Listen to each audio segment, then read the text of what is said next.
Okay, this is still Tuesday, and it's August 4. Mr. Temple, Chuck Temple, and I have just finished a nice dinner down, what's the name of that restaurant? Firehouse The Restaurant. Firehouse Restaurant in Florence, Oregon. And the picture that I am taking here is what's left of an airplane that Chuck was riding in during World War II, and he lived to tell about it. And so, without further ado, I'm going to let him describe the circumstances of this. Well, this was April 15th, 1945, and we were trying to take off into a raid that had been coming in. The kamikazes had come in and were strafing the field and bombing the field, and then they would dive into the ships.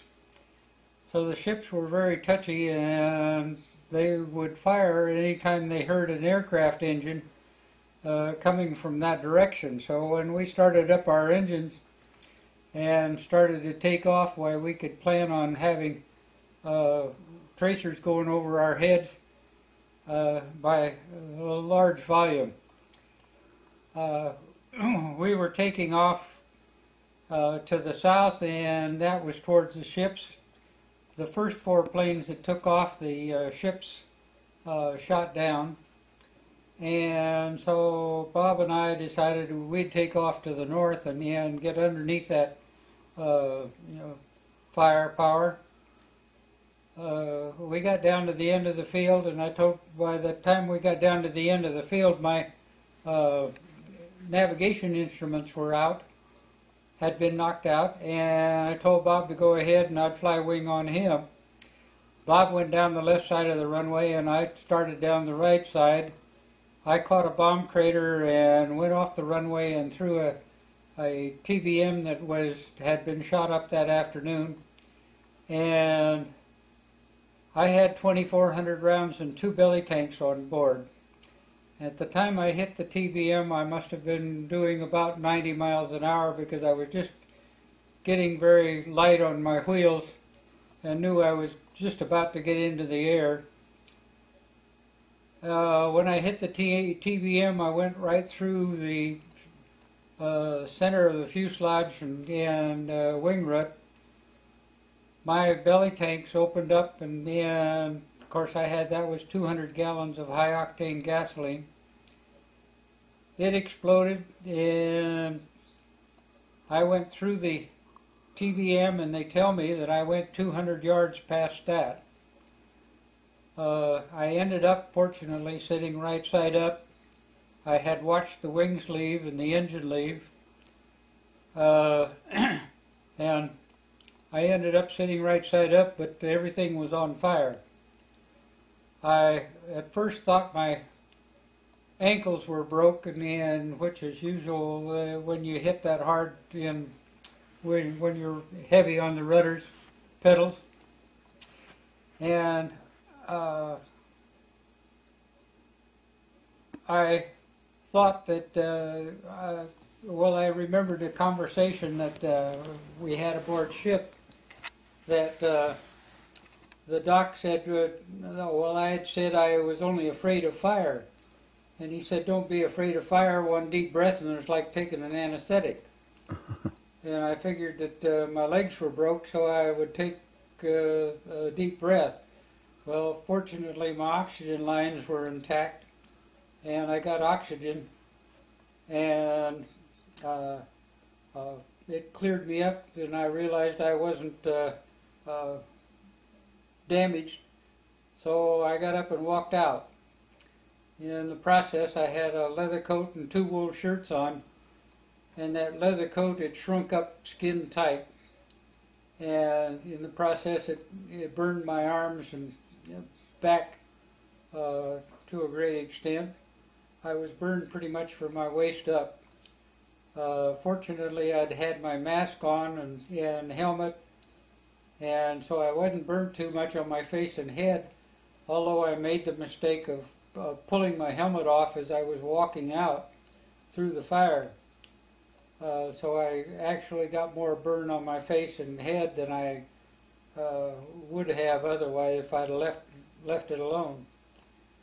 But I got to the edge of the fire and my parachute pack burned off and it spilled out on the ground, and then I got weak and fell over backwards back into the fire.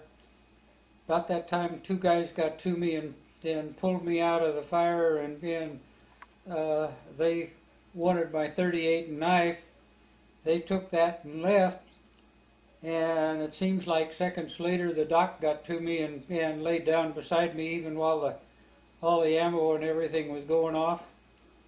And of course we lit the field up nicely for the kamikaze, so they were having a field day.